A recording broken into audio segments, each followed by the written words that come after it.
Bueno, hoy continuamos entonces con el tema de la, el método en teología y recordando ciertos conceptos básicos como son el objeto de la teología, como la búsqueda de la comprensión del ser de Dios, de la persona divina, de la obra de Dios por medio de la revelación. Así que la teología, como hemos venido insistiendo y hemos venido anunciando, es la búsqueda de la fe por la comprensión. La búsqueda de la fe por comprender debe seguir un camino, una ruta. En este caso, una ruta metodológica y por eso la importancia del método. El método que busca responder a la cuestión, ¿cuál es el camino para llegar a la comprensión de Dios y a la comprensión de su palabra, que es la revelación especial? Ya habíamos dicho entonces que eh, el método trabaja sobre varias fuentes que serían lo que hoy vamos a ir desarrollando. ¿Cuáles serían esas fuentes sobre las que nosotros vamos o en las que nosotros vamos a buscar la comprensión del ser de Dios? Una de esas fuentes es la revelación general, la revelación especial y la tradición intelectual de la iglesia, la historia, la providencia, la razón. Y ahora vamos a ir enumerando esa parte. El método entonces es el camino, pero el método también implica un comportamiento y una disposición de nuestro intelecto para acercarse. También implica el desarrollo de ciertas mentalidades y la mentalidad necesaria para cada método que se va a desarrollar. O sea, se requiere una mentalidad para el desarrollo de la exégesis, una mentalidad para la derivación de principios, razonamientos y todo eso. También vamos a trabajar en algo sobre el tema del lenguaje propio de la teología, que es el tema de la analogía. Olegario González de Cardedal, que tiene un texto que se llama El quehacer de la teología, hablando del método, explica de la siguiente manera algo que ya hemos venido insistiendo, pero que es muy importante, y es que es la realidad, es el objeto al que nos estamos acercando, el que determina la metodología que debe utilizarse. Cardedal dice lo siguiente: si la realidad misma es la que determina el método, quiere decirse que hay un necesario pluralismo de métodos correspondientes a los diversos órdenes de la realidad. A cada objeto le corresponde un camino. La ciencia como saber y como sabiduría surge cuando el sujeto se deja cualificar por el objeto y éste se entrega gratuitamente para su conocimiento. Una traducción de eso es: el objeto de nuestro estudio es Dios como persona divina. Ya sabemos que objeto es simplemente una designación para efectos de entender sujeto que aprende y el objeto comprendido, pero siempre pues creo que ya sobra hacer la precisión que hablamos del ser divino, hablamos de una persona y no de un objeto material. Objeto material entendido como una cosa. La ciencia y toda ciencia se deja penetrar. ¿En qué sentido? En que nosotros debemos interiorizar en nuestra mente, en nuestro corazón, aquello que es el objeto, y de alguna forma ese objeto nos va a influenciar. Eso es realidad en la mayoría de las ciencias, pero sobre todo es, o de una forma muy especial, es realidad en la teología.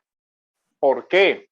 Porque en la teología Dios moldea la vida del ser humano de una forma eminentemente diferente, especial a como normalmente se hace. Entonces, ¿qué debemos tener en cuenta aquí? es importante para el teólogo, a pesar de que es un hombre de ciencia, en el sentido como ya hemos visto de la teología como ciencia, que se debe dejar moldear por Dios. Debe tener una sincera disposición de búsqueda de la verdad y una sincera disposición de ser lo más objetivo que se pueda, entendiendo que todos nosotros tenemos esas precomprensiones y que todos nosotros tenemos, digamos, prejuicios al momento de acercarnos a la verdad, pero que nuestro compromiso debe ser un compromiso de absoluta integridad intelectual, de dejarnos llevar por la verdad hasta donde la misma verdad nos lleve. De tal manera que, habiendo recordado esto, que ya lo hemos mencionado, vamos a ver ahora las vías de acceso que tienen que ver con las fuentes. De tal manera que aquí, como parte de la metodología, es necesario entender cuál es la fuente de la que nosotros vamos a derivar nuestro conocimiento teológico. Y la primera fuente, la fuente por excelencia, como ya hemos venido notando, es la palabra escrita de Dios. Alguien que lea 2 de Timoteo 3:16, que es una cita que ya todos entendemos o hemos escuchado, pero vamos a leerlo y a analizar unas cosas. ¿Quién no puede leer? Yo lo leo, Pat.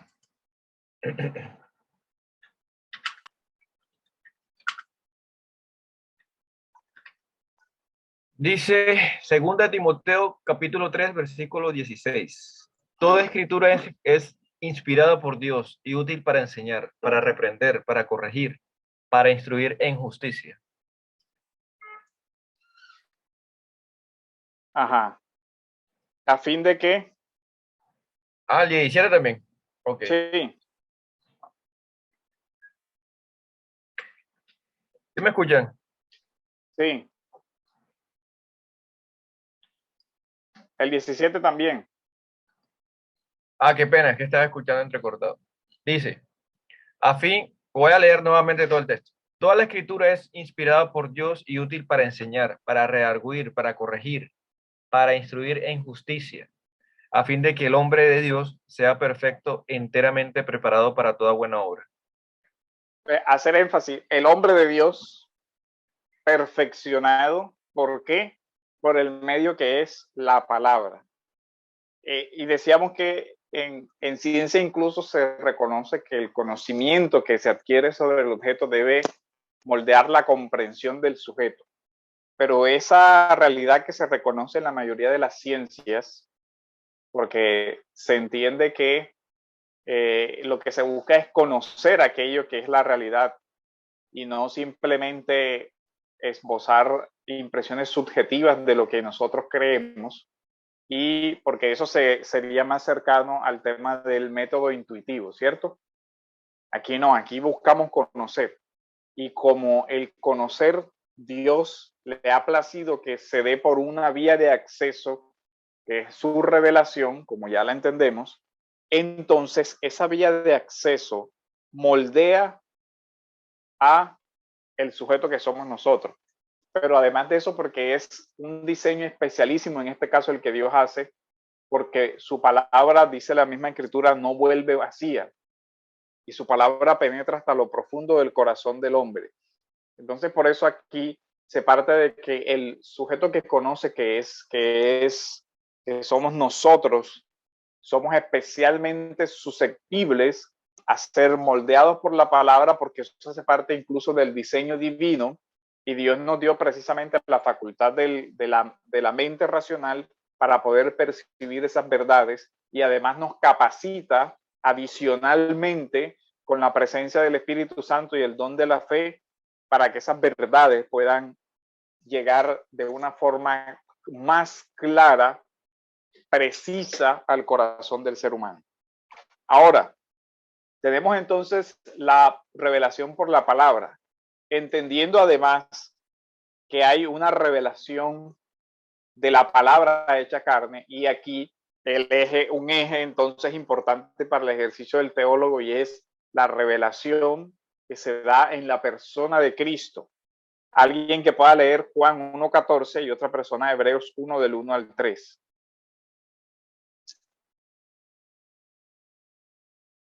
¿Alguien lo puede leer? Yo leo, pastor. El primero es. Juan 1:14. Ok. Dice, y aquel verbo fue hecho carne y habitó entre nosotros, y vimos su gloria, gloria como del unigénito del Padre, lleno de gracia y de verdad. Y Hebreos 1 del 1 al 3.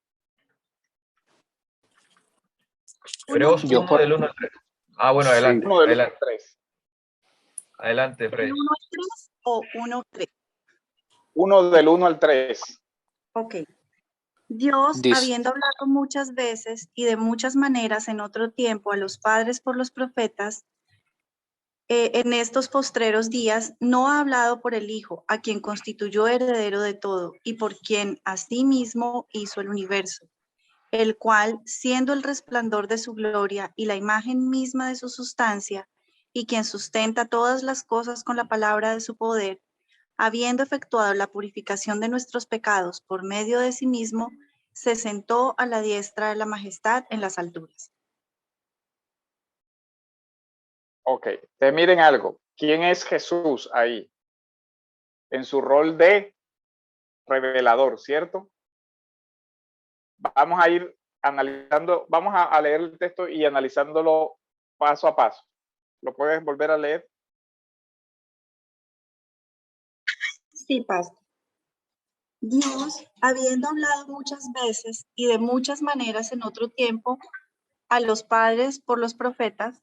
Hasta ahí. ¿Está ahí? Entonces, miren, Dios, ¿cierto? Habiendo hablado, está en pasado, ¿cierto? O sea, se refiere a la revelación que ya ha acontecido en la historia y que ya es conocida por el pueblo de Dios. Dios habiendo hablado. Y ahí la revelación nos deja ver etapas. A los padres, a los patriarcas, ¿cierto? Abraham, Isaac, Jacob, todo el tema de los profetas. Y los profetas anuncian toda la obra redentora, pero esa obra redentora se concreta ¿en quién? en Cristo. En Cristo. Ahora, luego Cristo no es diferente al anuncio de lo que está allá, porque acuérdense que hay una unidad de la revelación, pero la diferencia no está, digamos, en el contenido, sino que acá está la promesa y acá está, ¿qué cosa? El cumplimiento, ¿cierto? De tal manera que hay acá está la sombra y acá está la realidad. La realidad, evidentemente, es mucho más grande que la sombra, porque ahora vemos la realidad encarnada, la palabra encarnada. Ahora, la pregunta que vemos es, Dios habló, y miren el paralelo, Jesús habló, ¿cierto? O sea que la palabra de Dios y la palabra de Cristo no son distintas. O sea, no hay un mensaje del Padre y un mensaje del Hijo diferente, sino que todos constituyen una unidad de revelación. Dios había hablado por medio de los patriarcas y había hablado por medio de los profetas, pero en el último tiempo, ahora viene ya el tema del cumplimiento de la promesa, nos habló por quién? Por el Hijo, ¿cierto? Hijo. Y aquí viene ahora el tema. ¿Y dónde quedó consignada esa palabra de Cristo? Porque Cristo habló, no escribió, ¿cierto? La Escritura. Claro, entonces Jesús enseñó a quiénes, a los Apóstoles. y cómo nos y miren esto por qué lo quiero enfatizar, porque a Dios le plació que la revelación, incluso la revelación de Cristo, nos llegara mediada por quién, por la palabra de sus discípulos, porque la tradición apostólica quedó consignada, pero la tradición apostólica ¿de quién habla? Habla de lo que Cristo enseñó. ¿Esto por qué es importante? Porque a veces se quiere hacer un canon dentro del canon. Y a veces es como que las personas leen las palabras de Cristo en rojo como que son superiores a las palabras de de Pablo o de Pedro o algo, porque de alguna manera le dan hacen una autoridad dentro de la autoridad. El hecho es que incluso las palabras de Cristo vinieron mediadas. ¿Por qué? Por la palabra de los apóstoles, en un sentido por la palabra de la predicación apostólica, en un sentido también por la palabra de la iglesia, porque así le plació a Cristo, y la inspiración que se requirió para las cartas es la misma inspiración que se requirió para los evangelios. No hay una inspiración, digamos, de menor jerarquía que otra. Todo es palabra de Dios de una forma orgánica y plenaria. Eso es importante. Ahora, ¿eso qué establece? Establece lo que ya hemos venido tratando con relación a la autoridad. Y aquí quiero que recordemos lo que nuestra confesión dice. Igual la confesión de Westminster ustedes saben que es muy similar. También tiene esta misma formulación. Las Santas Escrituras son la única, toda suficiente, segura e infalible regla del conocimiento, fe y obediencia salvadoras. Lo que tiene que ver con la salvación, ¿dónde está revelado? La fuente es la escritura como única o como sola escritura. Ya también hemos explicado lo que esto significa en el contexto de la reforma, ¿cierto? Ahora, ¿qué implica para la revelación especial todo esto? Que el consejo de Dios tocante a la salvación está expresamente contenido y cerrado en la escritura, el canon. No vamos a hablar de las reglas de discernimiento del canon, porque no es nuestra competencia en esta materia, pero aquí vuelvo a citar el capítulo 1, párrafo 6 de la escritura. Y aquí vamos a hablar algo de lo implícito. Jonathan, yo puedo proyectar la pantalla, ¿verdad? Claro que sí, pastor. Vamos a ver, déjeme buscar algo y a ver si lo encuentro y los proyectos para el tema de lo implícito. Que quiero que vean algo.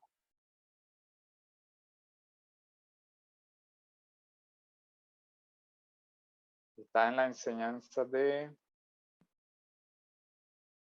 Bueno, alguien que pueda buscar... Ah, bueno, yo lo tengo más fácil. Capítulo 1 de la confesión, párrafo 6. Los que la tengan lo pueden leer.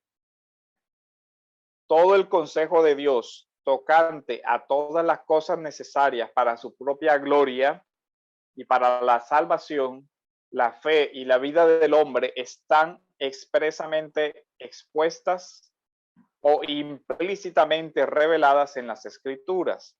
Y a esa revelación de su voluntad nada será añadido, ni por nuevas revelaciones del Espíritu, ni por las tradiciones de los hombres. Aquí es donde entra un tema especialmente interesante y es lo implícito. Todos conocemos el término, ¿verdad? De algo implícito.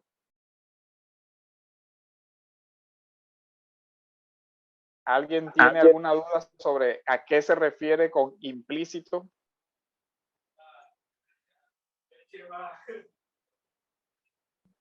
Contenido en sí mismo, entendido en sí mismo.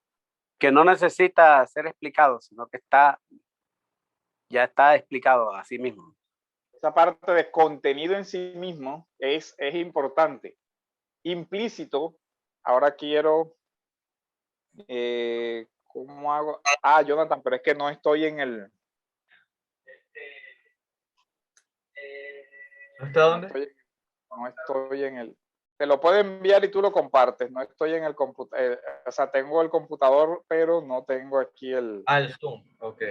El Zoom lo tiene en el celular. Ajá, Bueno, mándemelo por WhatsApp. ya te lo mando por WhatsApp para...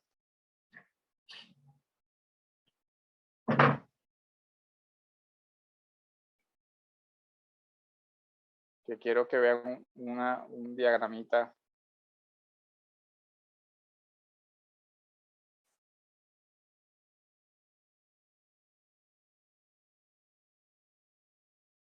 ¿Lo mando al grupo o...?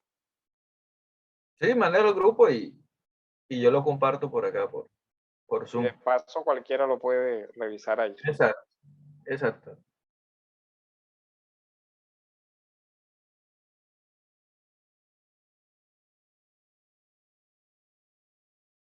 La idea es hacer de pronto un ejercicio sobre el tema de lo implícito. Ahí lo envié y está en la segunda página.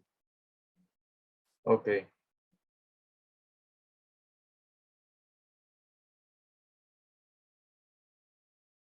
Hay un cuadrito, una pirámide.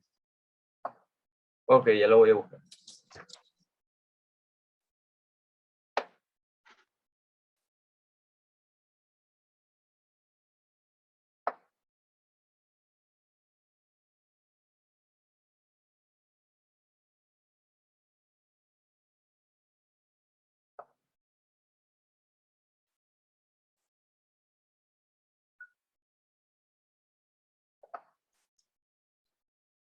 Ahí lo alcanzan a ver todos.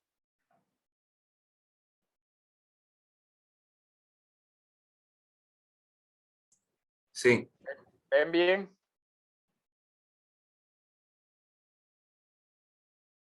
¿Sí lo ven?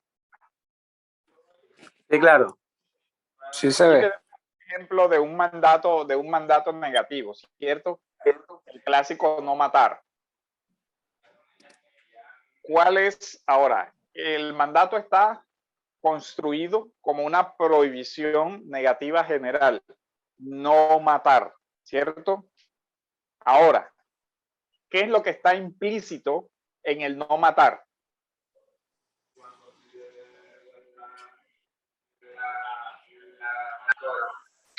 Proteger la vida del ser creado, profe. Ajá, entonces uno entiende que cuando Dios dice no maten, lo que se está protegiendo es que La vida. la vida, ¿cierto? En especial, ¿por qué? ¿Cuál es la razón, la justificación? Porque los mandatos tienen una justificación y cuando se busca la justificación del mandato, por lo general se logra encontrar un principio que ese mandato específico está protegiendo. En este caso, pues es más o menos evidente, y por ahí es donde lo implícito es evidente, que cuando el texto dice no matarás, la razón que está derivada de eso es que la vida es un bien valioso, luego la vida es algo que se debe proteger, por eso la ley debe prohibir que se atente contra la vida. Ahora, eso tiene además una justificación mayor, y es que el ser humano ha sido creado ¿a qué? A imagen y semejanza de Dios. Cansa. Y esa imagen y semejanza debe ser ¿qué cosa? Protegida, ¿cierto? La imagen y semejanza de Dios debe ser protegida. Ahora, ¿protegida en qué sentido? ¿Qué significa la palabra vida? Sería la pregunta que nosotros debemos hacer. ¿Cuáles son los significados a lo que nosotros le atribuimos a la palabra vida? A ver, alguien que haga el ejercicio.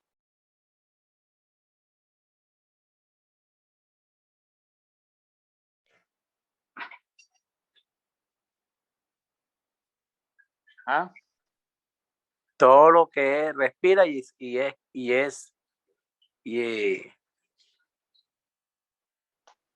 No, pero en el contexto del mandamiento de no matarás, porque se refiere al ser humano. Pero ¿qué es lo que consideramos vida? Lo que es creado a imagen y semejanza de Dios. ¿Qué más? A ver. Don de Dios. Ajá, un don de Dios. Ahora, vida, ¿qué dimensiones tiene? Una dimensión corporal, ¿cierto? Biológica, psicológica y espiritual. Ajá. Tiene una dimensión biológica, psicológica y espiritual. Y cuando hablamos de dimensión biológica, nos estamos refiriendo a qué cosa? Bios, vida, pero también cuerpo, ¿cierto? El ser humano, porque acuérdense que el no matarás está en el contexto de no matar a un ser humano, está en el contexto de la corporalidad. Entonces nosotros podríamos llegar a decir que el mandato protege el cuerpo, ¿cierto? Así es. Ahora, ahí dice, cuidarás el cuerpo de tu prójimo o no tocarás el cuerpo de tu prójimo. O sea, no lo dice expresamente, no a eso es a lo que yo lo quiero llevar. No lo dice directamente. No lo dice explícitamente, pero está implícito. Está implícito. No es un invento que alguien diga, no, es que ahí voy a convertir este mandamiento de no matarás en cualquier otra cosa y lógica. Dice, no matar. ¿A qué se refiere? Hay una prohibición de una acción, ¿cierto? ¿Cuál es la acción que yo no debo ejecutar, que la persona no debe ejecutar? Tomar la vida. Destruir el cuerpo de otro. Ajá, entonces, tomar la vida en el sentido de destruir el cuerpo. Ese es un primer sentido. Pero, ¿qué más es vida?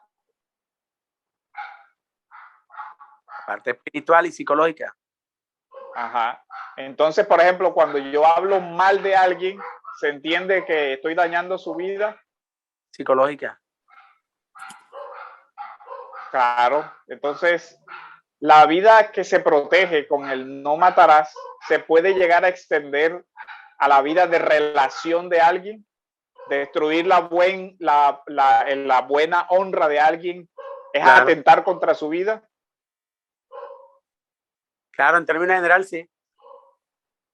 En términos de un principio que se deriva de Claro. eso, ¿cierto? Porque Por ejemplo, el versículo que dice, no solamente una persona mata a otra o es un asesinato, sino aquella que odia a un hermano. Ya el odio. Ajá, exacto. Claro. Entonces ahí vemos cómo físicamente, sí, pero psicológicamente sí. No estoy matándolo físicamente, pero si yo destruyo su buen nombre y con la destrucción del buen nombre destruyo las relaciones sociales que él tiene, es una forma de decir afectaste la vida, ¿cierto? Así es. Entonces, por ejemplo, este mandamiento tiene detrás unos principios. Ahora, ¿de dónde sale? ¿Hasta dónde a la cúspide de la pirámide es Dios, ¿cierto? Sí. Porque los mandamientos nos muestran un atributo divino. ¿Cuál es el atributo divino que nos muestra el no matar?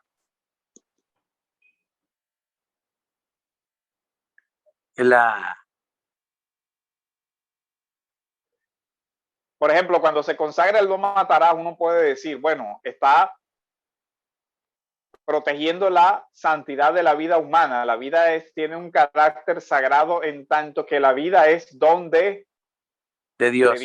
¿cierto? Y en tanto la vida es don de Dios, hay un límite de la acción del ser humano sobre la vida de otro, porque no puede apropiarse de la vida de otro. Ahora, podríamos entender que el mandamiento de no matarás establece un principio de no agresión hacia otra persona. ¿Cómo? Claro que sí. Sí, sí. De hecho, pudiéramos relacionarlo con la justicia. Ajá. No matar a alguien es un acto de injusticia, vulnera la justicia de Dios mismo, porque Dios es el dueño de la vida, es un atentado injusto, todo eso, ¿verdad? Pero, por ejemplo, el principio de no agresión.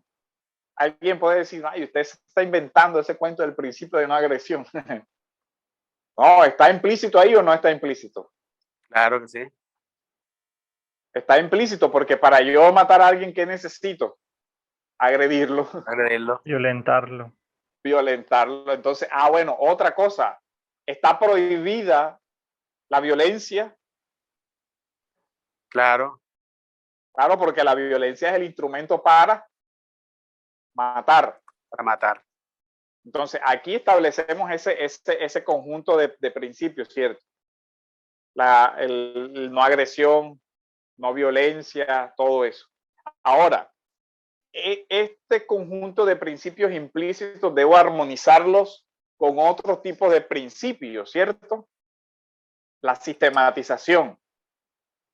Pero resulta que ahí dice no matar, y eso es Éxodo 20, pero en Génesis dice que el que matare a otro, el que derramare la sangre de una persona, su sangre será derramada.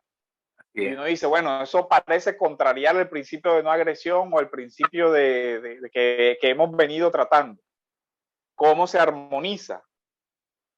Porque es que el otro texto está hablando también de la justicia, de la retribución, establece un principio de retribución que incluso nos sirve para la sanción de acá, porque cuando el texto dice no matarás, el texto aquí no nos está dando ¿y qué pasa? No nos está dando la respuesta a la pregunta ¿y qué pasa si alguien mata? A ver, ¿qué pasa si alguien mata? ¿Podemos responder desde ese solo texto? Si vamos a que el es don de Dios, la primera respuesta sería, si la vida es don de Dios y alguien mata, ¿ofende a Dios? Claro. Sí. ¿Ofende la santidad de Dios? Sí. Claro. ¿Ofende la justicia de Dios? Sí. Claro. Ahora, ¿pero qué ha dicho Dios sobre la consecuencia de vulnerar ese mandamiento? ¿Ya vemos? Entonces, vamos al principio de la justicia. ¿Dónde está expresada la sanción? Bueno, ahí en Génesis nos dice una cosa y podemos ir mirando. Entonces, la teología va construyendo esos principios que son implícitos en el texto, los va sistematizando y los va, digamos,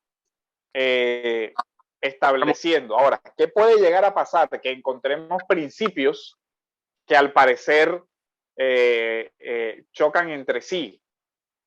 Pero en ese caso, lo que la escritura nos manda es establecer cuáles principios deben prevalecer sobre otros. Hay un principio de protección de la vida, principio general, ¿cierto? Está claro.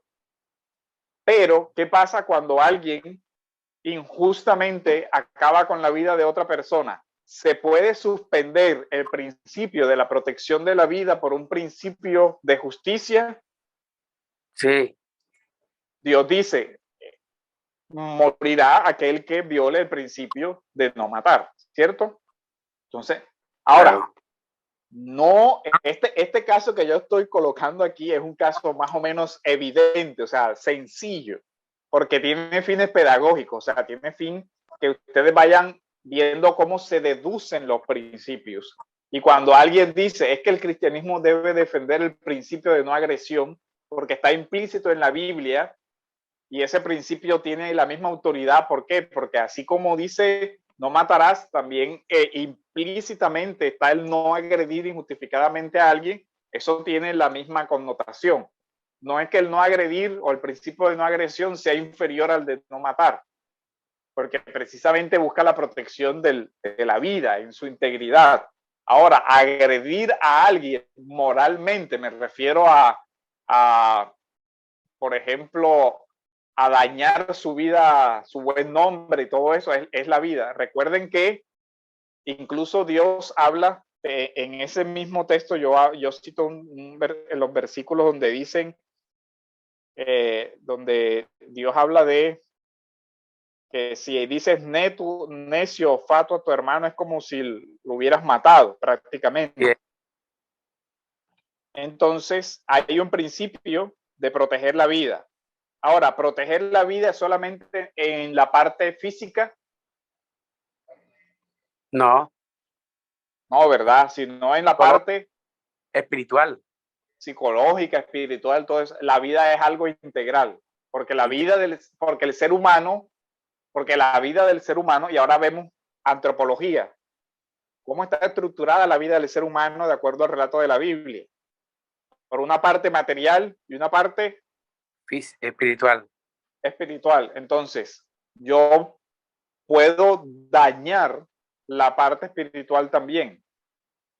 Puedo atentar contra eso, y eso sería un atentado contra su vida. Y es más, la misma escritura dice que hay ocasiones en las que se puede dañar el cuerpo sin afectar, ¿se acuerdan? El alma. Dice, hay unos que pueden matar el cuerpo, pero no pueden tocar, ¿qué cosa? El alma. El alma. Pero también hay, por ejemplo, la herejía, y aquí es donde nosotros entendemos por qué se compara a los falsos maestros con Caín en Judas, porque la herejía mata, ¿sí ven? Por eso son asesinos como Caín. Esa es la razón por la cual la Biblia les compara con Caín. Sí, es un atentado contra el espíritu. Claro, es un atentado contra el espíritu, equivaldría a destruir la vida de ese ser humano. Ahora, no lo está matando físicamente, ¿cierto?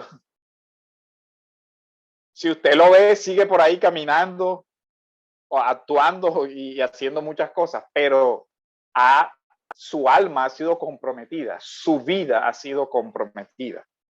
Entonces, esto nos muestra cómo nosotros, cómo esta parte de los principios, la derivación de principios es muy importante. Si usted quiere desarrollar cómo se hace el procedimiento metodológico, bueno, déjenme y les busco acá. Ustedes se acuerdan en hermenéutica el texto de Scott Duval.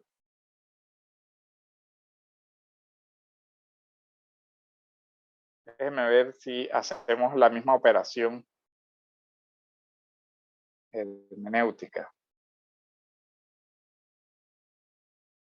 Y te lo mando. Jonathan, no sé si lo tienen por ahí.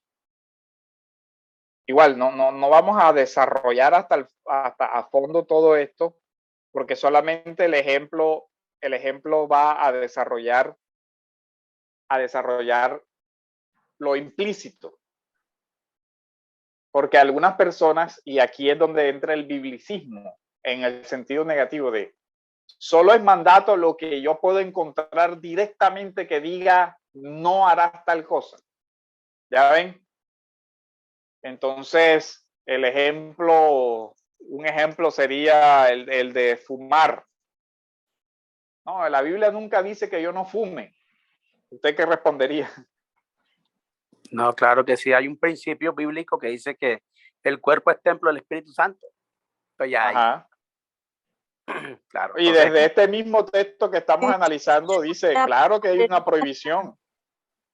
Dice, no matarás, y eso te incluye a ti, porque la vida no es tu propiedad, sino que tú eres, ¿qué? Administrador. Por lo Mayordomo tanto, de la salud. Sí, mayordomo, no dueño. Tu cuerpo tiene un dueño, que Adelante, es Miguel. Dios. Y en ese sentido, uno puede decirle a la persona, lo que pasa es que el mandamiento de no matarás incluye la acción que otro ejerza sobre ti, pero también incluye tu acción contra ti mismo. ¿Por qué? Porque tú no eres dueño, eres mayordomo. ¿Hay alguien con la manito levantada? Miguel. Castillo. ¿Castillo Miguel o Castillo otro? Castillo Miguel. Ah, bueno, Miguel. Soy yo, Miguel. Aló. Ajá, Adelante. sí. ¿Cómo está, pastor? Buenas noches. ¿Qué más, Miguel? Qué bueno verte por aquí. Ajá, esa es la idea. Pero el tema de la vida trasciende muchas esferas, como usted lo estaba indicando, y hace unos segundos recalcó el ejemplo de la persona que fuma. Pero si vamos más allá, creo que también estaría pues la persona que hace mal uso de la comida, la Ajá. persona que trabaja en excesos, la persona que no duerme lo necesario, pues también estaría atentando contra su propia vida y eso sería aún más grave, porque a veces pues es más fácil ver ciertas cosas como que alguien que fuma, alguien que toma, pero veamos las personas que por lo menos comen de manera excesiva, no descansan lo necesario, no se ejercitan, no hacen un buen uso de su cuerpo, porque es que yo creo que a veces tendemos a creer que todo lo que esté penado, esté legalizado, legislado, es lo que hace daño, pero hay muchas conductas o comportamientos del ser humano que son atentativas de la vida y la integridad personal, pero como tal no están legisladas, tales como las que le acabé de mencionar hace unos segundos. Ajá, entonces, ¿qué queremos decir? Esa parte que Miguel dio en el punto. Entonces, hay una mentalidad de que muchas personas dicen, pero es que la Biblia no dice que yo tenga que dormir X cantidad de horas al día, ¿cierto? Entonces, si yo someto a mi cuerpo a un abuso, eso no pasa nada, porque además de eso es mi cuerpo y yo no le estoy haciendo, entre comillas, mal a nadie. Pero si ya uno va dentro del tema de, no, espérate, la vida es un don de Dios, no es tuyo en el sentido de algo que tú puedas usar como tú quieras, sino que tiene cierta propósito, porque el propósito con el cual Dios te dio el cuerpo entra dentro de la mayordomía. Entonces, eso nos lleva a que algunas personas creen que ¿qué es lo mandado en la Biblia? Solamente lo que dice explícitamente. Pero el punto que queríamos ver aquí es que hay cosas implícitas que son derivaciones justificadas de la Biblia y que por lo tanto también son obligatorias. Entonces, a veces, por ejemplo, hay una teología del cuerpo, un uso legítimo del cuerpo. Y a veces nosotros simplemente queremos hacer teología buscando el versículo expreso para todo. Y, por ejemplo, no hay un versículo sobre la clonación. No hay un versículo sobre la inseminación artificial. No hay miren algo, no hay un versículo sobre la transfusión de sangre. Y todos sabemos que hay el tema complejísimo de los testigos de Jehová con el tema de la transfusión de sangre, ¿cierto? Porque ellos toman un versículo de Levítico que dice, no tomarás.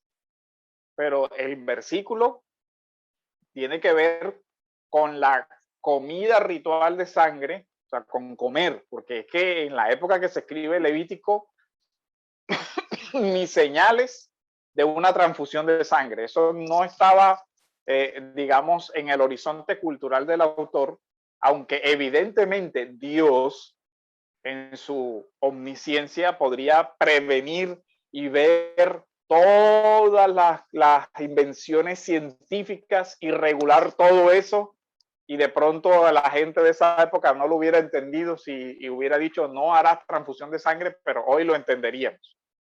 Pero el hecho es que cómo se resolverían ese tipo de situaciones donde uno no encuentra en la Biblia no te harás transfusión de sangre. ¿Cómo se resolverían? Ahí está la mano de, creo que es Gaspar el que tiene la mano y después Miguel. Sí, bueno, pero, con la pregunta que usted hace, pues no, es para, digamos, aclarar o digamos, que usted me aclare con respecto a que algunos principios chocan.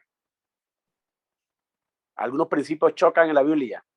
Lo que hace pensar es que, por ejemplo, hay algunos casos que los principios, por decirlo así, en una forma, entre comillas, se pueden violar. O sea, unas campeones. Voy a ponerles un ejemplo, el de el pan consagrado a el pan de la proposición. ¿Se acuerdan de eso? Sí, sí, claro, claro, de David, claro. Sí. David, entonces dice Sí, David, ese pan era eso. sagrado, ¿cierto? Era sagrado. No podía entrar solamente el sumo sacerdote al tabernáculo. Ese pan no lo podían consumir sino los levitas, ¿cierto? Exactamente. Otro, la mentira. Mentira es malo. Claro, puede llegar a haber situaciones, por ejemplo, donde y pongo, bueno, la prostituta un caso primero y el otro después. Claro. El primero, el de David, que es un ejemplo bíblico que es muy claro.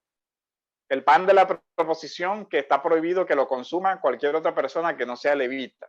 Pero hay una situación de guerra, David llega al templo, no hay comida, solo está el pan para los levitas. Y David dice, denle el pan a las personas. Entonces uno dice, bueno, hay un mandamiento por acá y David hace una ponderación. Y miren algo, este ejercicio que si ustedes hacen la revisión, esto que yo les estoy diciendo aquí se usa hoy para la ponderación de principios constitucionales, pero esto es un ejercicio que estaba en la Misná. En el siglo II antes de Cristo, los rabinos judíos hacían el ejercicio de la escritura, derivar principios y después aplicarlos. Entonces, David, ¿qué soluciona? Él dice, aquí, ¿qué se debe proteger primero? La vida, ¿cierto? La vida, claro. Sobre un principio litúrgico que es este pan solo sagrado. se consume por los sacerdotes. Pero hay una situación excepcional donde se pondera una cosa sobre la otra. Cuando la necesidad humana prima. Sobre esto. Ahora, Jesús también lo hizo, ¿se acuerdan? En el sábado. Claro. Él le dice, ¿qué es lícito hacer? ¿Esto, salvar la vida o condenarla? Dice, bueno, ahora, otro ejercicio. Está prohibido el trabajo en el día de reposo. Claro. Pero Hebreos dice, pero el sacerdote trabaja en el día de reposo. Dice, y es sin culpa. Es decir, hay una situación que le exceptúa de cumplir el precepto. ¿Por qué? Porque hay un precepto superior. Ese ejercicio se hace hoy en día todavía con relación a temas constitucionales, se sigue utilizando. El mentir, papá, el mentir. Bueno, el mentir en el tema, por ejemplo, les pongo un ejemplo concreto. Para salvar la vida de otro. La prostituta rap. Ajá. Y en la Alemania nazi, le preguntan a los pastores que estaban encarcelados, ¿usted sabe dónde están los miembros de su iglesia?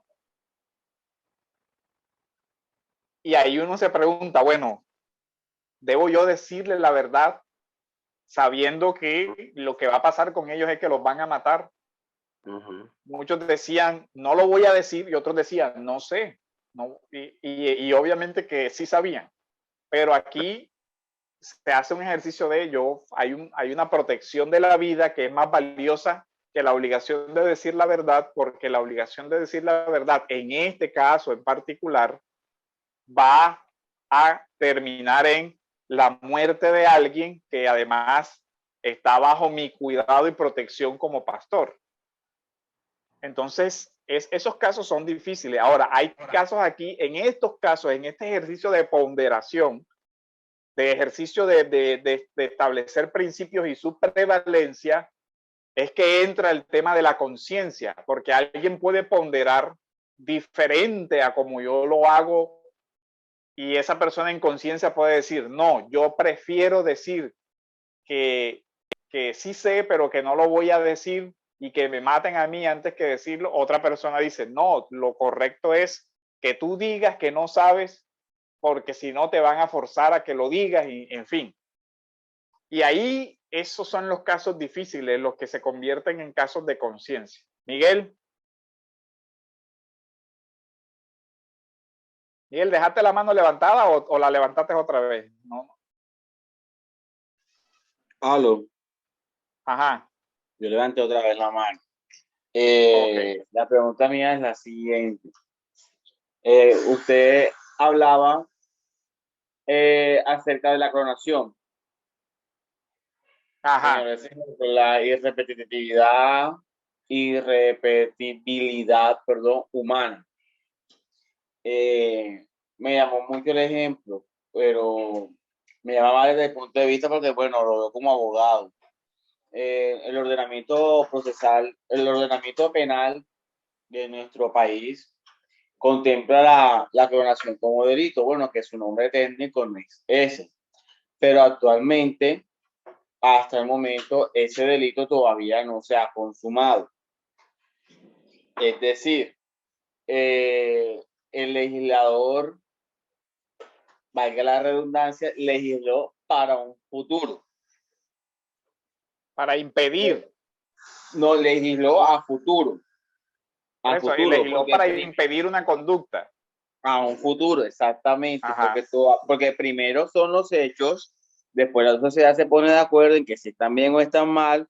Una vez habiendo consenso en que están mal, legislamos en el ámbito del derecho penal. ¿Para qué? Para proteger los bienes jurídicos tutelados, como la vida, la libertad, y en fin.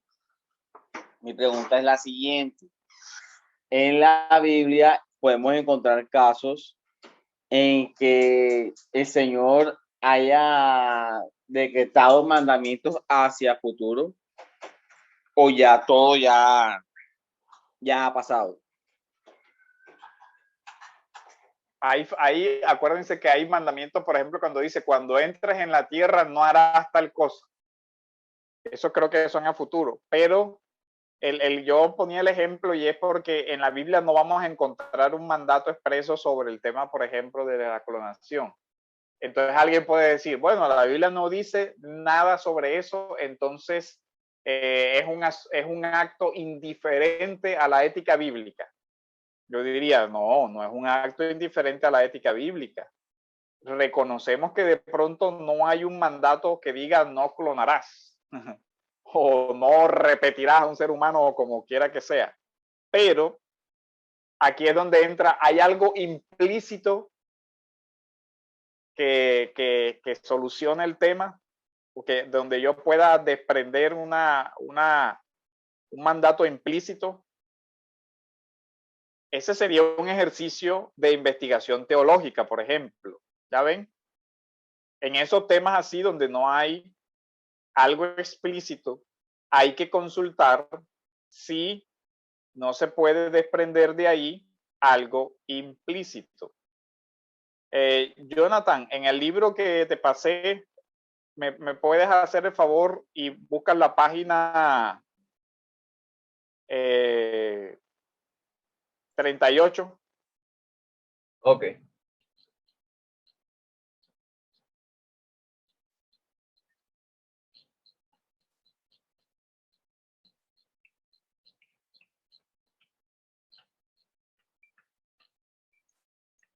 Esa. Más abajito donde hay como un muñequito.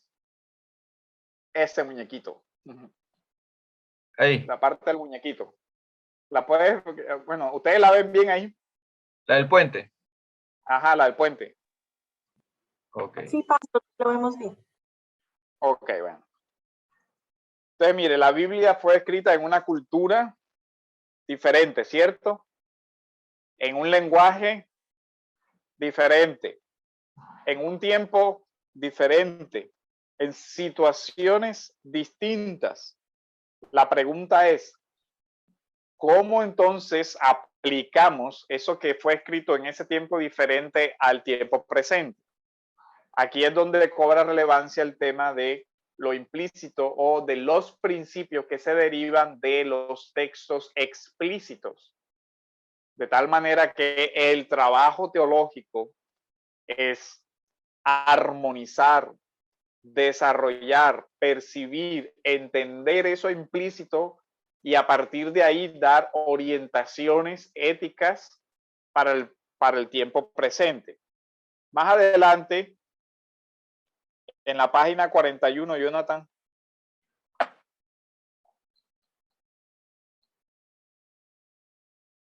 hay una parte donde dice paso 1, paso 2, paso 3. Usando esa metáfora, él dice, ¿qué es lo primero que se hace a nivel de exégesis? Dice, entender el texto, pero entenderlo en qué le dice el texto a la audiencia original. Es decir, por ejemplo, ¿qué le dijo Pablo a Timoteo? ¿Cierto? Después de eso, bueno, ¿cuál es la diferencia entre la situación de Timoteo y mi situación hoy? Ellos usando la metáfora que del puente dice, la anchura del río. ¿Cuál es el principio teológico que está subyacente a ese precepto específico? Es decir, ¿cuál es el principio teológico que está subyacente al precepto de no matarás? ¿Y cómo aplico yo ese principio a la vida presente, a la vida actual? Bueno, el creyente debe proteger la vida entendida como ¿qué? La vida entendida en su dimensión corporal y también la vida entendida en su dimensión espiritual, porque el ser humano ha sido creado a imagen y semejanza de Dios, y cuando vamos al Génesis, la imagen y la semejanza está en la dimensión mental, capacidad de razonamiento, capacidad de pensamiento, capacidad de ejercicio de mayordomía, capacidad de dominio sobre la creación, sexualidad, y además de eso, también corporalidad, trabajo, todo eso, cómo lo traigo yo al tiempo presente y hago una formulación teológica para resolver una situación actual. Ahora, evidentemente, este no es el tema de la clase de hoy. Estoy poniendo un ejemplo para que se entienda lo que la confesión dice, todo el consejo de Dios tocante a las cosas necesarias para su propia gloria, para la salvación, la fe y la vida del hombre está expresamente o implícitamente revelado en las Escrituras. ¿Cierto? Ahora, derivar eso no es fácil, ¿cierto? Es un reto. Yo he colocado ejemplos sencillos para efectos pedagógicos y que se entienda cómo la teología trabaja construyendo principios, pero no quiere decir que sea fácil. Sobre este punto, ¿alguna duda, pregunta, comentario? Pastor, bueno, si bien es cierto que hay cultura diferente, tiempo diferente, situación diferente, hay un hilo conductor que es el mismo, y es Dios y el hombre. Eso sí no cambia.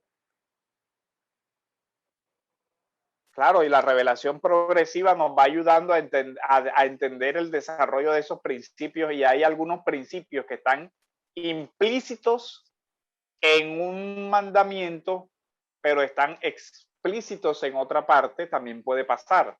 Cuando dice el que dice fatuo o necio a su hermano es como si lo hubiera matado. Y dice, bueno, listo. Entonces, mira, eso que estaba implícito allá. Por ejemplo, mire, hay otra forma como el mandato se interpreta y es todo precepto negativo lleva implícito un mandato positivo. El ejemplo que estamos viendo, no matarás, ¿cierto? Es negativo en el sentido, me prohíbe a mí ejercer una violencia o agresión injustificada para despojar a alguien de su vida. Pero pregunto, ¿tendrá una dimensión positiva eso? Ejemplo, ¿puede derivarse una obligación moral de que yo, si tengo la posibilidad de impedir la muerte de alguien, lo haga? Claro. Para defender la vida, sí. Defender la vida, ¿cierto? Sí. Proteger la vida. Entonces, no matarás, prohibición negativa para atentar contra la vida. Pero si yo lo convierto en algo, en un precepto, yo lo puedo convertir en un precepto positivo. Protegerás la vida, guardarás la vida. Serás guarda de tu hermano. Es relativo. Eso es lo que podemos decir, que el principio puede llegar a ser relativo. No, es que el principio el tema es la aplicación que un principio menor debe ceder a un principio mayor. Así Pero es. la relatividad aquí se trata de una fórmula diferente. Aquí se trata de lo que hoy se le llama la fórmula del peso. ¿Qué principio tiene mayor envergadura? ¿Ya ven? ¿Qué prima? ¿Qué Entonces, prima? ¿qué prima? ¿Qué tiene mayor prevalencia? Pero no es que sea indistinto, porque la relatividad en general es que no existe esa verdad y por eso es indistinto, es indiferente. Pero nosotros decimos, no es que sea indiferente, porque, por ejemplo, en el caso de David, no es que sea indiferente que ese pan sea para la consagrado y entonces se use para uso común. Dice, no, porque la situación excepcional no invalida el principio de que era un pan consagrado para los sacerdotes y de hecho después de eso pues se siguió usando en su uso normal, salvo esa excepción por esa parte. Entonces, en este punto, para hablar de la fuente de la teología bíblica, de la teología, me quise referir a esa parte. De esa parte de los principios, ¿hay alguna duda? Porque yo sé que de pronto a veces no es muy común.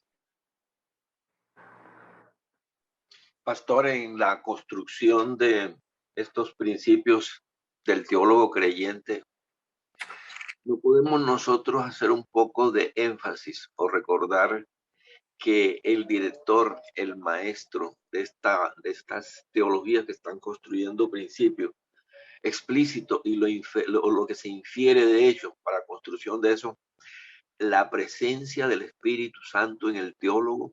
El teólogo solo expresa la metodología, digamos, didáctica, exegética, etcétera, etcétera, y que en ese disertar de la construcción de estos principios al construir teología, no mencione la dirección del Espíritu Santo cuando él dice que nos dirigirá a todas estas tipos de verdades en la construcción de teología. ¿Se acuerdan el texto con el que iniciamos, bueno, hace varias clases ya, el de Segunda de Timoteo, que dice, reflexiona en lo que te digo y el Señor te dará entendimiento en todo? Entonces, la labor de la teología es la búsqueda de la comprensión, pero la búsqueda de la comprensión desde la fe, y eso tiene dos dimensiones. El uso del intelecto no se anula, pero no se trata de la razón sola, sino de la razón iluminada por la fe.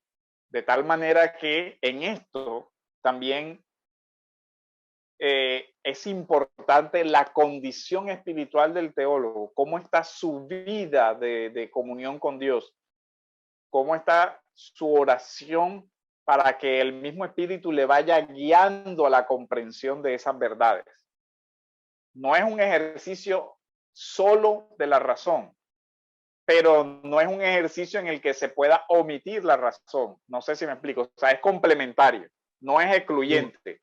La metodología no nos exonera de la búsqueda de que el Espíritu Santo nos ilumine. Y a su vez, la búsqueda de que el Espíritu Santo nos ilumine no nos exonera. No, entonces ahora ya yo no le voy a prestar atención a cómo se hace una buena deducción, sino que yo lo que se me venga en la mente. Entonces, la complementariedad. Cuando Pablo ordena ser lleno del Espíritu, y otras cartas lo dicen, ¿cuál es la acción del creyente para ser lleno del Espíritu? Sabemos que la palabra de Dios en sí, la escrita es que no esa es la palabra, es la palabra de Dios, porque sí. no hay forma de llenarse del contenido de la verdad de Dios si no es por la palabra. Sí, sí. Lo otro es un misticismo, porque es que el misticismo ve ser llenos del Espíritu. Acuérdense que el Espíritu es una persona. Ya ven, comencemos por ahí. ¿Cómo es que yo soy lleno de una persona?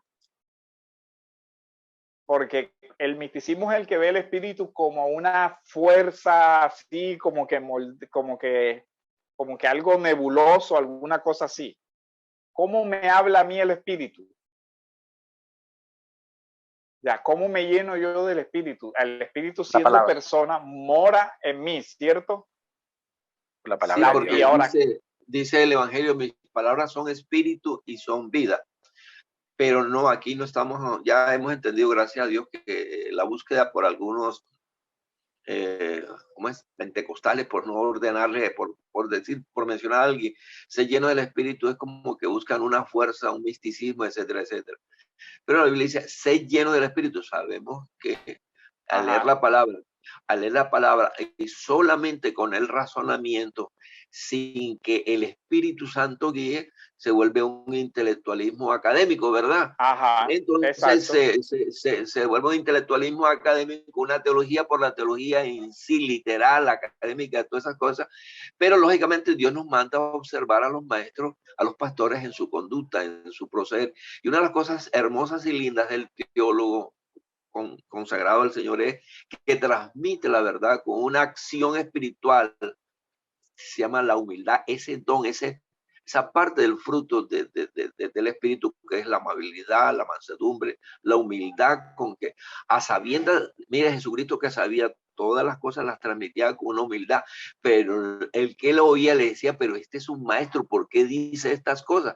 Porque estaba lleno del Espíritu. Él mismo dijo, el Espíritu Santo lo llenaba para él. Sí. El estudio debe ir acompañado de esa oración. Y al ser el Espíritu Santo una persona divina, esa persona dialoga con nosotros. ¿Cómo lo hace? Por su palabra. Y además de eso, por una guía interior. Acuérdense que Romanos habla de que el Espíritu, de que a veces nosotros gemimos indeciblemente, pero el Espíritu sabe lo que hay en nuestro corazón. Intercede por nosotros. O sea, hay una morada que es interior del Espíritu Santo. Pero ojo, ¿cómo se alimenta el Espíritu Santo en nuestro interior? No contristéis al Espíritu Santo, ¿verdad? Y eso se refiere a no vivir una vida en desordenada a la voluntad del Espíritu, no vivir una vida licenciosa con el pecado, porque eso constricta al Espíritu Santo. Y cuando nosotros contristamos al Espíritu Santo, nuestro entendimiento también se entenebrece. ¿Recuerdan? Nuestra conciencia se va cauterizando. Entonces, evidentemente, si un teólogo quiere tener una luz espiritual, debe, uno, alimentar al Espíritu Santo que vive en él y se alimenta con la misma palabra de Dios, y debe guardar su vida en santidad para que su vida correctamente vivida se convierta en un canal de bendición para las otras personas. ¿Se acuerdan cuando les ponía el ejemplo del médico? Es posible que su vida moral no tenga una gran incidencia en la parte de su conocimiento técnico, pero no es así en el pastor, no es así en el teólogo, porque su vida moral sí le va a dar una claridad para poder discernir, para poder ayudar, si él mismo no tiene una vida ordenada por el Espíritu, ¿cómo es que va a ayudar a otra persona que ordene su vida de acuerdo al Espíritu? Ya ven, es muy difícil. No tendría autoridad. Comenzando por ahí. Ahora, aquí quedó, entonces, venga, este es un testigo que les recomiendo que lean. Yo no sé, Jonathan está compartiendo pantalla todavía, ¿verdad? Bueno, ese de hermenéutica, ojalá lo revisen con calma, ¿cierto? Pero ya no podemos detenernos aquí porque la idea no es trabajar la exégesis y cómo se derivan principios de exégesis. Pero ahí les queda el material para que lo aprendan. En aquí se ve. Dios, pues están viendo la pantalla. De Dios y su decreto. De Dios y su decreto. Él habla del tema del biblicismo. Dice, hay un peligro en negar la validez de la razón, que no consiste simplemente en rechazar el método de la fe reformada y buena parte de sus materiales. El peligro es un biblicismo que rechaza la revelación general, la creación, y se ciega con una invocación falsa e innecesaria de la suficiencia de las escrituras. Por tanto, el biblicista rechazará términos y construcciones de la teología que según él no se encuentran en la Biblia.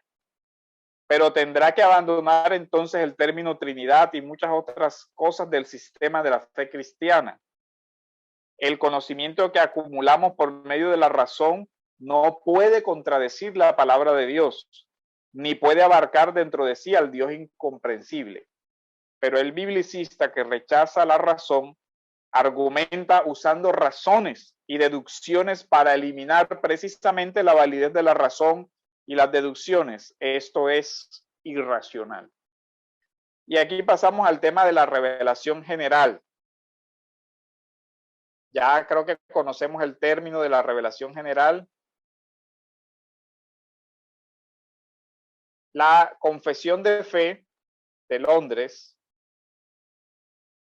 en el capítulo 1, en el párrafo 1, dice de la siguiente manera: aunque la luz de la naturaleza y las obras de la creación y la providencia manifiestan la bondad, sabiduría y poder de Dios, de tal manera que los hombres quedan sin excusa, sin embargo, no son suficientes para dar aquel conocimiento de Dios y de su voluntad que es necesario para la salvación.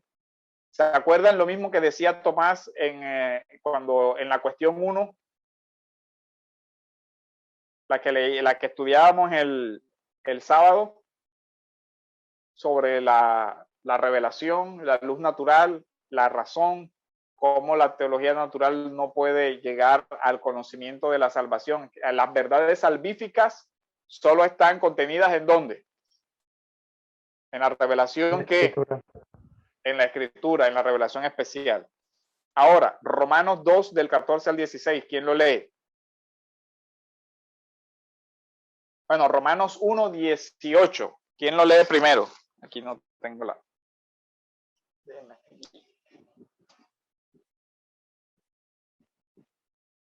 ¿Quién lo puede leer?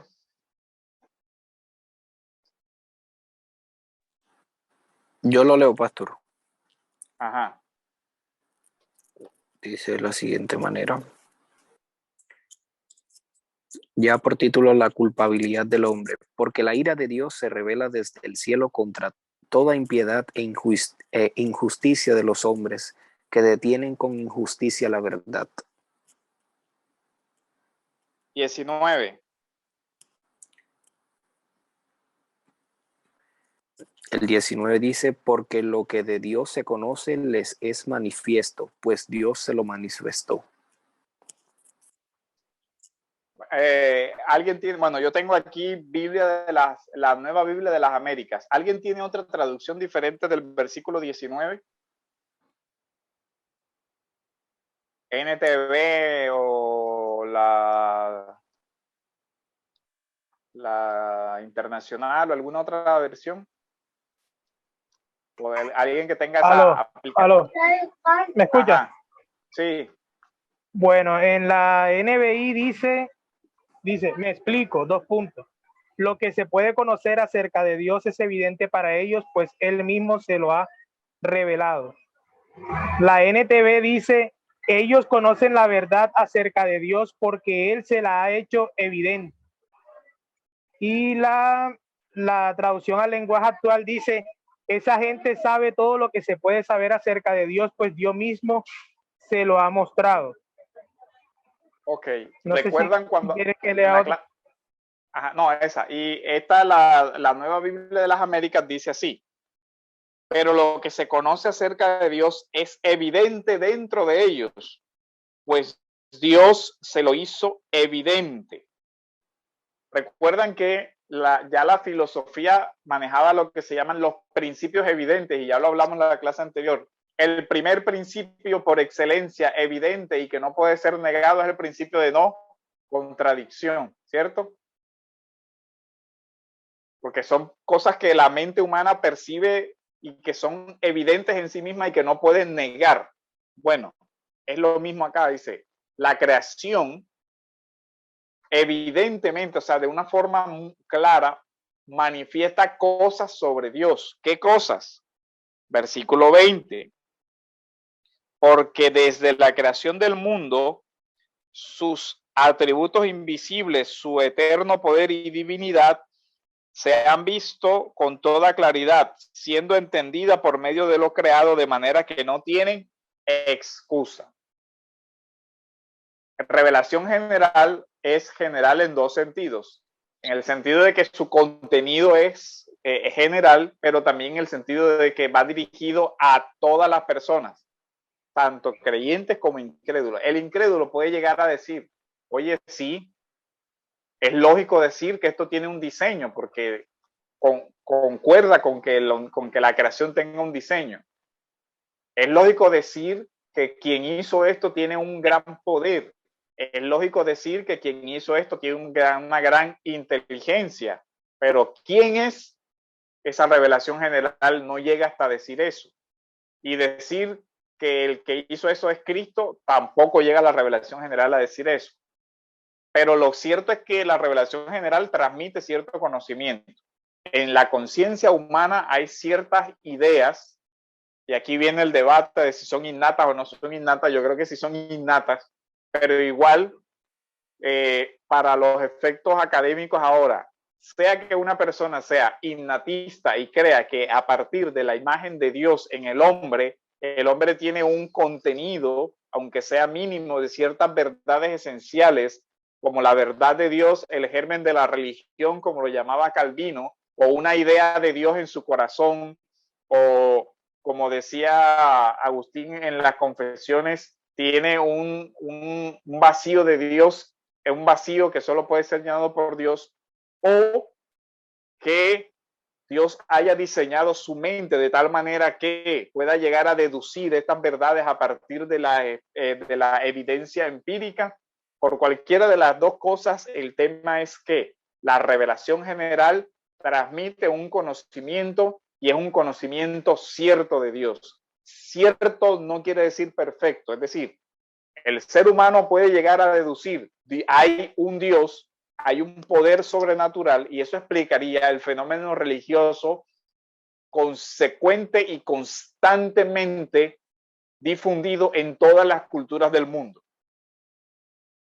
Se ha encontrado que las tribus más apartadas tienen una idea de la divinidad, sea en su mayoría distorsionada, es decir, politeísmo, ¿cuál es la otra forma? Animismo, politeísmo, en fin, pero tienen una idea de algo superior, algo que trasciende, un mundo después del físico y unos dioses, en fin, eso lo hay. Lo que Pablo le dijo a los atenienses, dice, en todo observo que sois muy religiosos. O sea, el hombre tiene un sentido de la religión en su corazón. ¿Ok? Eso es revelación, eso es la forma como el hombre está diseñado para tener esas ideas en su corazón, y además de eso las puede leer en la creación. Más adelante llegamos a Romanos 2, 14 y 16. Alguien que lo pueda leer. ¿Quién quiere leerlo? Leo, porque Ajá. cuando los gentiles que no tienen la ley cumplen por instinto los dictados de la ley, ellos no teniendo la ley son una ley para sí mismos, porque muestran la obra de la ley escrita en sus corazones, su conciencia dando testimonio y sus pensamientos acusándolos unas veces y otras defendiéndolos. El día en que, según mi evangelio, Dios juzgará los secretos de los hombres mediante Cristo Jesús. Ok. Alguien que tenga otras versiones, me ayuda ahí. No sé si aquí puedes mirar varias versiones para entender, tratar de desentrañar el sentido. Repíteme la cita, Edu, por favor. Romanos 2, 14 al 16.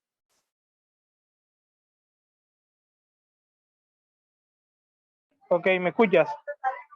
Sí, ahí se oye.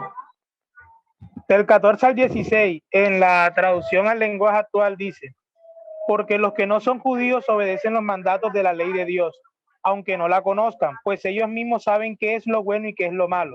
Es como si tuvieran la ley escrita en su mente, Su conducta así lo demuestra, pues cuando piensan en algo, ya saben si eso está bien o mal. La buena noticia que yo anuncio enseña que Dios que Dios juzgará a toda la humanidad por medio de Cristo Jesús. En ese día Dios juzgará hasta los pensamientos más secretos. La Nueva Traducción Viviente dice: aún los gentiles, quienes no cuentan con la ley escrita de Dios, muestran que conocen esa ley cuando por instinto la obedecen aunque nunca la hayan oído. Ellos demuestran que tienen la ley de Dios escrita en el corazón, porque su propia conciencia y sus propios pensamientos o los acusan o les indican que están haciendo lo correcto.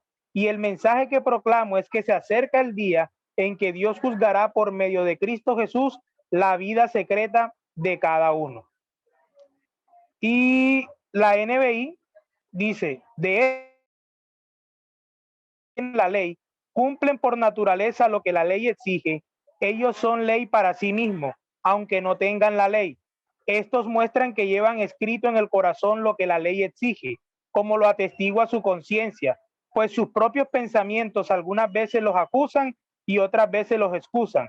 Así sucederá el día en que por medio de Jesucristo Dios juzgará los secretos de toda persona, como lo declara mi evangelio. Ok, otra fuente de la teología sería esta ley natural, lex natura, que es el juicio que está impregnado, digamos, en la conciencia del ser humano por tener la misma imagen y semejanza de Dios. Ahora, tampoco tenemos aquí el tiempo para desarrollar todo lo que implica, pero esta ley natural es, primero, una fuente muy importante de discernimiento moral y ético, y que ayuda a crear un puente con el incrédulo incluso, porque él puede llegar a seguir ciertos razonamientos y por eso, porque son evidentes, de acuerdo a lo que dice el texto, son evidentes. O sea, si se hace el ejercicio de razón adecuadamente, y ahí viene el tema del uso de la lógica, el uso de las reglas de la inferencia, y aquí vuelvo a apoyarme en lo que dice Renningham sobre el tema. Dice: las confesiones de fe afirman la luz de la naturaleza, es decir, la facultad que Dios ha dado a los hombres de razonar y acumular conocimiento mediante deducciones y comparaciones. La caída del hombre afecta su capacidad para razonar. Sin embargo, Romanos 1 enseña que el problema pecaminoso no es que sea incapaz de conocer a Dios mediante la razón, sino que detiene este conocimiento con injusticia y lo cambia por mentiras. Las confesiones de fe también afirman el uso de las consecuencias necesarias. Estas consecuencias son deducciones lógicas necesariamente contenidas en la palabra de Dios en virtud de otras declaraciones de la Biblia.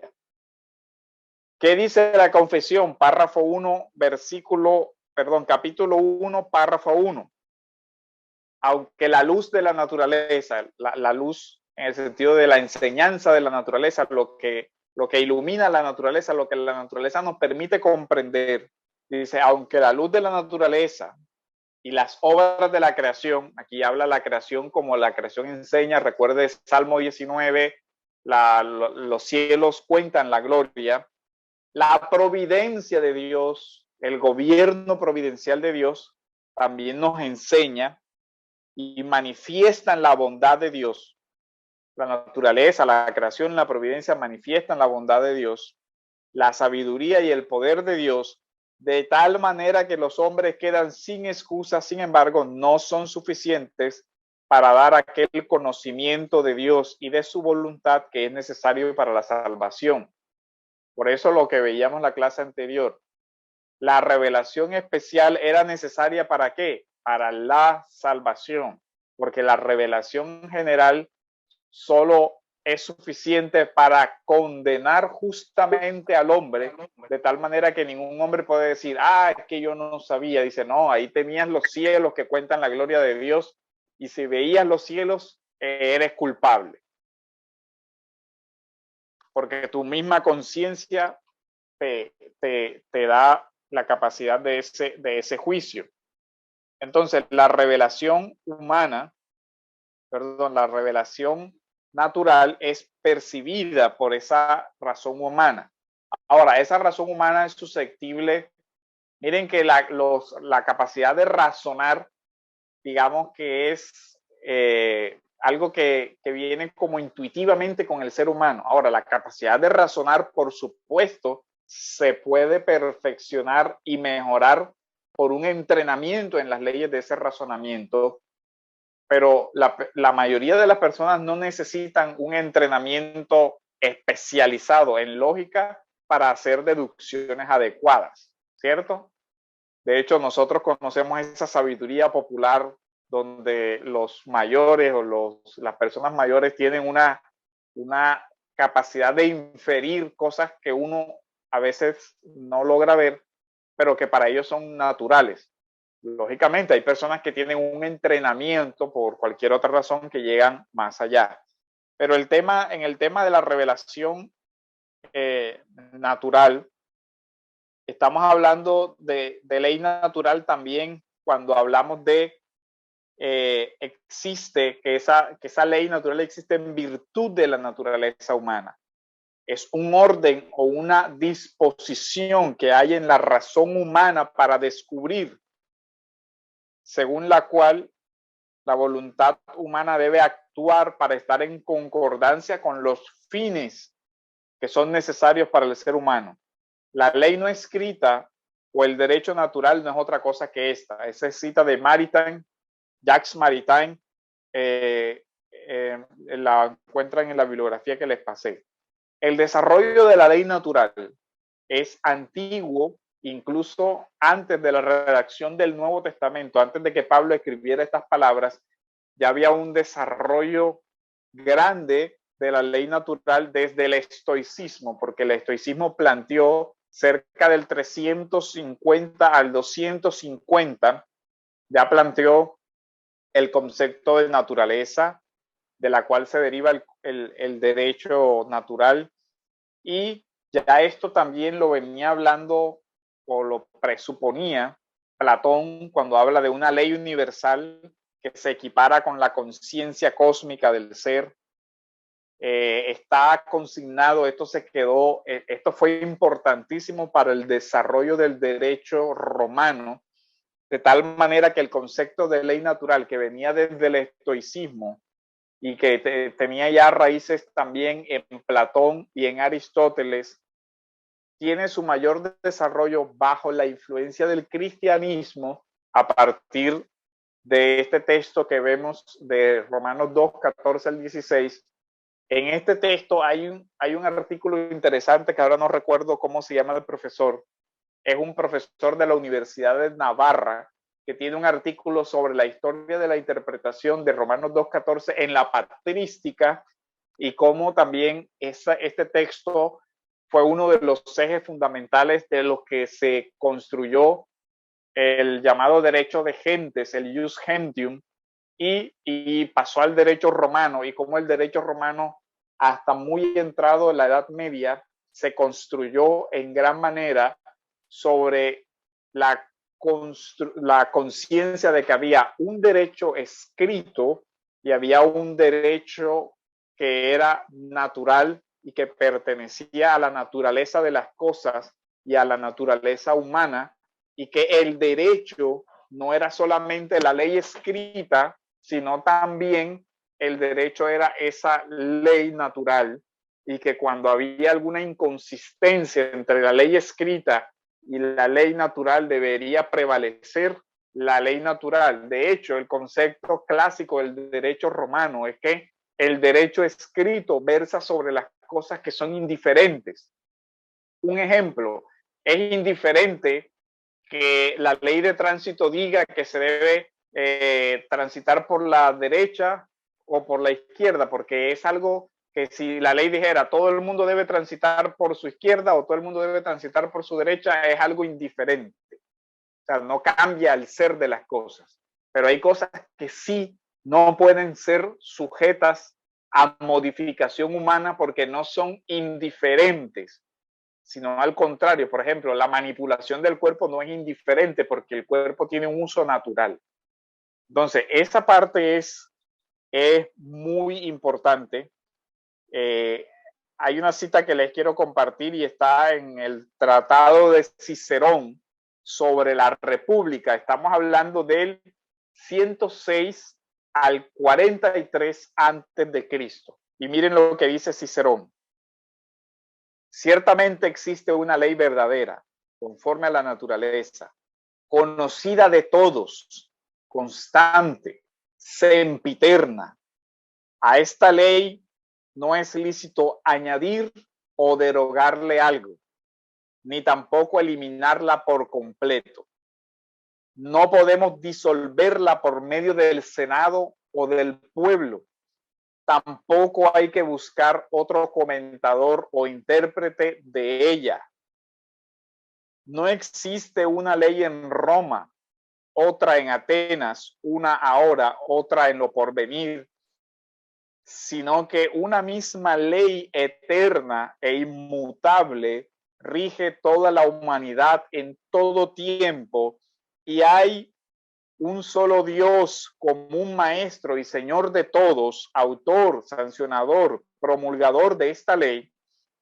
Quien no la guarde se traiciona a sí mismo y ultraja la naturaleza humana, y por ello sufre la máxima de las penas, aunque escape de los suplicios. Entonces, miren lo interesante de esta afirmación de Cicerón. Primero, porque es antes de la construcción de Romanos. Habla ya de sí mismo. Aristóteles también usa una expresión muy semejante a la de Romanos capítulo 2:14. Ley para sí mismos está en la Ética de Aristóteles también. Ahora, ¿esto por qué es importante hablarlo? Porque esta ley también haría parte de esa revelación general de la conciencia humana y es importante también para el trabajo de la teología. Ahora, esta ley no da acceso a la salvación, porque un gentil guarde una conciencia mínima de deberes morales no quiere decir que va a ser salvo. ¿Ok? Ahora, de este punto, ¿hay alguna pregunta, duda, comentario? También sé que hay poco conocimiento sobre el tema de la ley natural y poco conocimiento incluso del tema de la teología natural, porque es un tema que casi no tiene, digamos, circulación, incluso en ambientes reformados es visto como con sospecha. Y ahí le recomiendo, en el texto de Hawkes hay una parte que habla de teología natural, y el texto de Joel Beeke también tiene un capítulo sobre teología natural que habla del tema de los pros, los contras, el fundamento bíblico, las objeciones que se han presentado contra la ley natural y contra la revelación, en fin, toda esa parte, y contra la teología natural, que sería importante que la leyera, porque tampoco es una clase sobre teología natural, porque nada más el tema de la teología natural es un tema extensísimo. Pero aquí quiero que lo pensemos con calma. Ahora, de hecho, el libro, solo quiero compartir una cita más, y es la de Henry Metter en su clásico libro que se llama La Iglesia y el Estado. Expone cómo el cristianismo aporta una particular visión del derecho natural de la Biblia, desde la Biblia. Henry Metter en este libro dice lo siguiente: es también importante destacar que la teoría de los derechos naturales, que llegó a jugar tan importante papel en la lucha por las libertades modernas, no se originó con el calvinismo, pues ya venía siendo afirmada entre los antiguos griegos, o sea, entre los estoicos primitivamente, pero con referencia a la teoría de los derechos naturales, el calvinismo hizo dos cosas. Primero, estableció una correlación entre la teoría de los derechos naturales y la idea básica de la soberanía de Dios y la autoridad de las Escrituras. Segundo, transformó las enseñanzas sobre los derechos naturales en principios eficientes en pro de los derechos de los ciudadanos y en defensa de las libertades en contra de las formas tiránicas de gobierno. Las convicciones religiosas de nuestros antepasados impulsaron a estos a la acción y vinieron a ser la médula espiritual de las libertades políticas de sus países. El calvinismo fue el germen que vigorizó la moderna democracia. Y curiosamente, una de las herramientas de las ideas democráticas en los países calvinistas estaban relacionadas con el concepto de ley natural.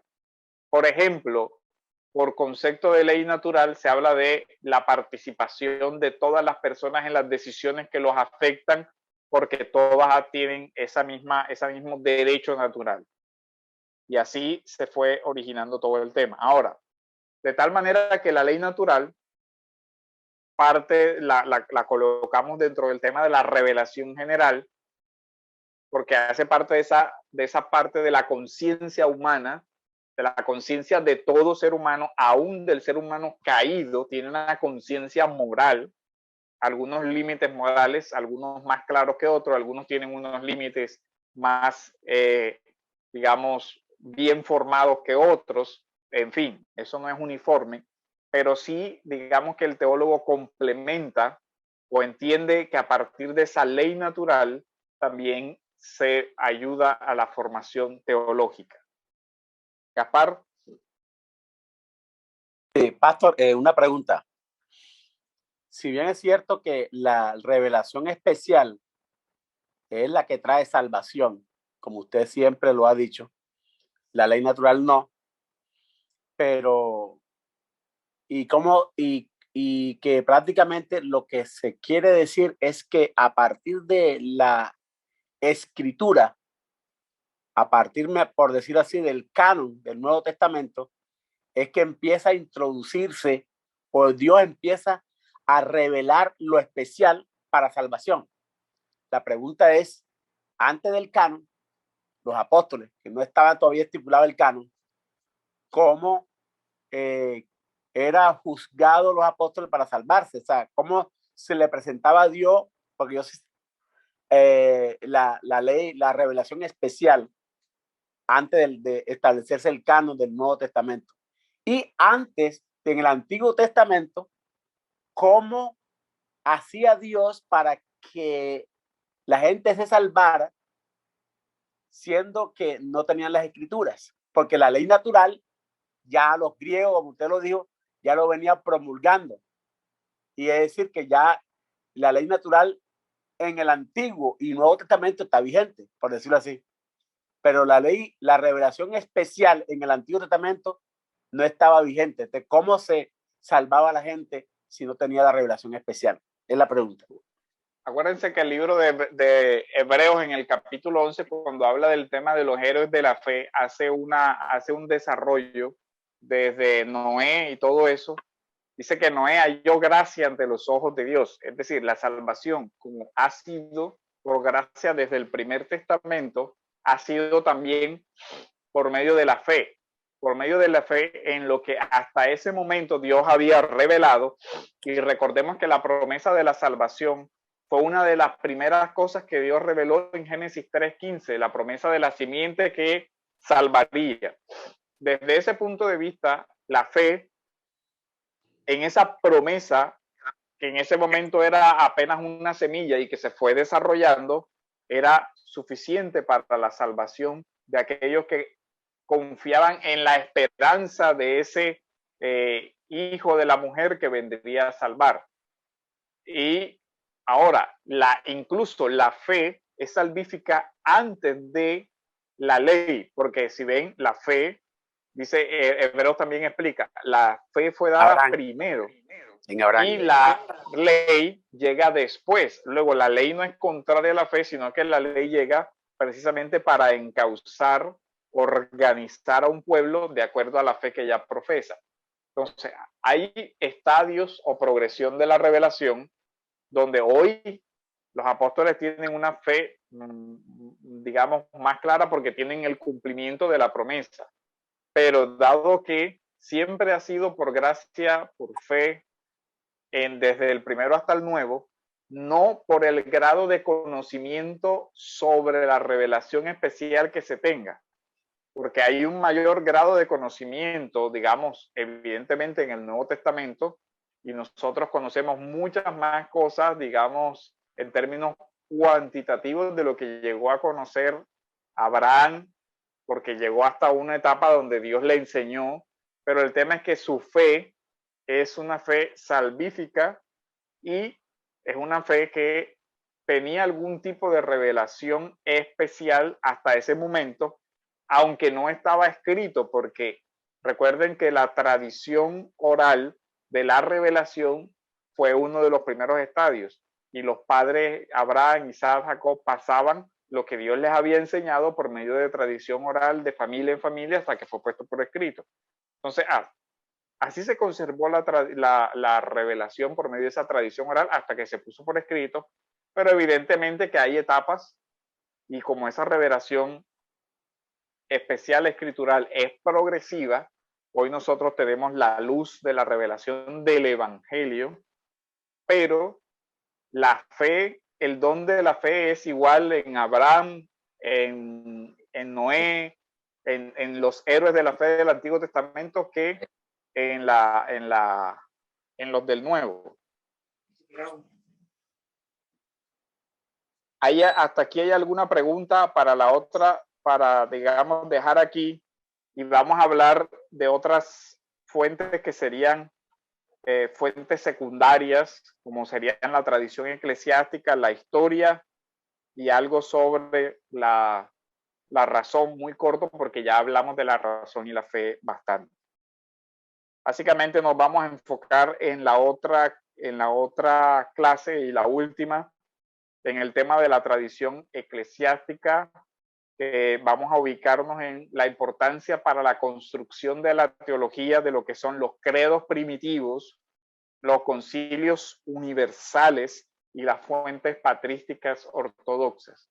Aquí les adelanto, ya hasta el siglo VI había todo un cuerpo de tradición armado sobre lo que se consideraba la ortodoxia cristiana en los diferentes concilios, desde Nicea hasta el último. Entonces, eso sería lo que vamos a desarrollar en esta clase que viene. Y en la última, no vamos a desarrollar cómo esos concilios, esos credos primitivos fueron después asumidos por la Reforma, porque eso lo verán cuando den la historia de la Reforma, verán los credos, las confesiones que se promulgaron en la Reforma y como esos credos y confesiones de la Reforma no dicen nada diferente a lo que ya estaba contenido en los credos primitivos. Les recomiendo que lean, déjenme y les busco la página, La institución de la religión cristiana en el tomo 1, en la página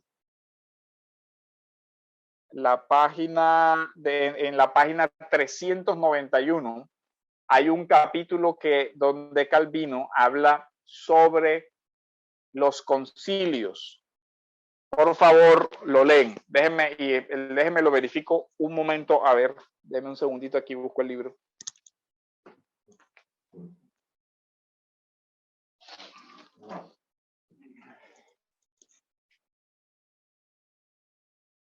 Déjenme verifico la página porque no estoy muy seguro del número de la página. La pueden conseguir en Felire. En la página Felire está.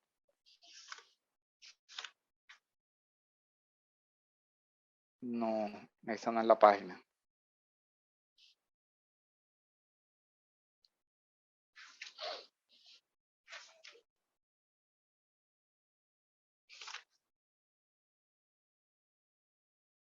Bueno, en la página 391 habla del símbolo de los apóstoles. Creo que mejor les voy a mandar porque es que está regado en varias.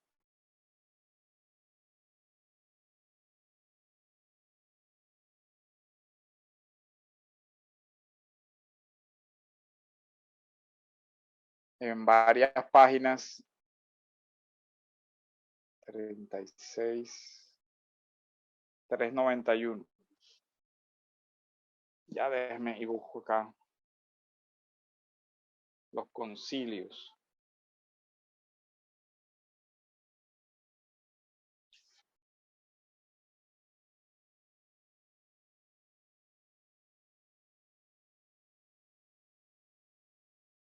En la página 921 del primer tomo.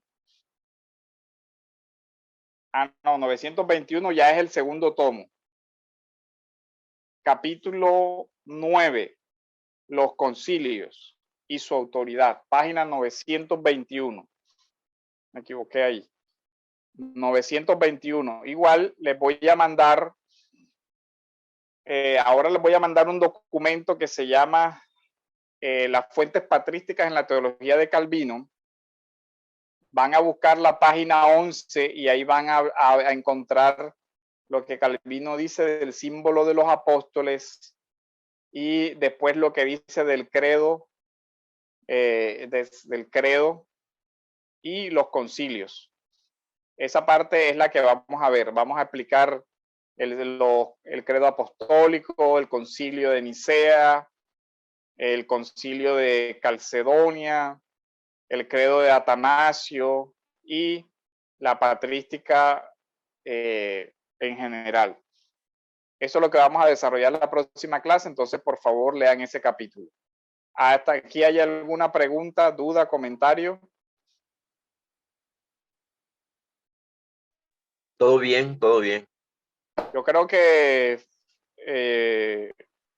bueno, ya les mando el documento para que lo puedan ver. Brian también pasó ese escrito. Ahí lo tienen, pero de todos modos les voy a pasar el... Pues Brian, si lo puedes volver a enviar. Brian está ahí. Presente. ¿Cuál Las fuentes patrísticas. escrito me recuerda? Las fuentes patrísticas en la teología de Calvino. Ahí buscan la parte donde está la parte de los credos y el tema de los concilios. Es el segundo tomo, página 921. Ustedes buscan la institución, la encuentran en la página de Felire, la pueden encontrar. Y en la página 921 es esta.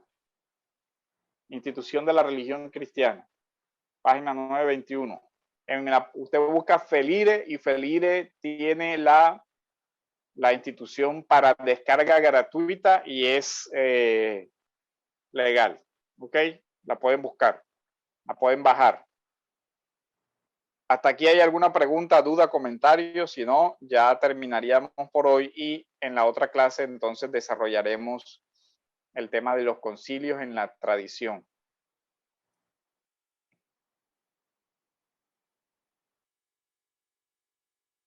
Hermanos, vamos a orar entonces.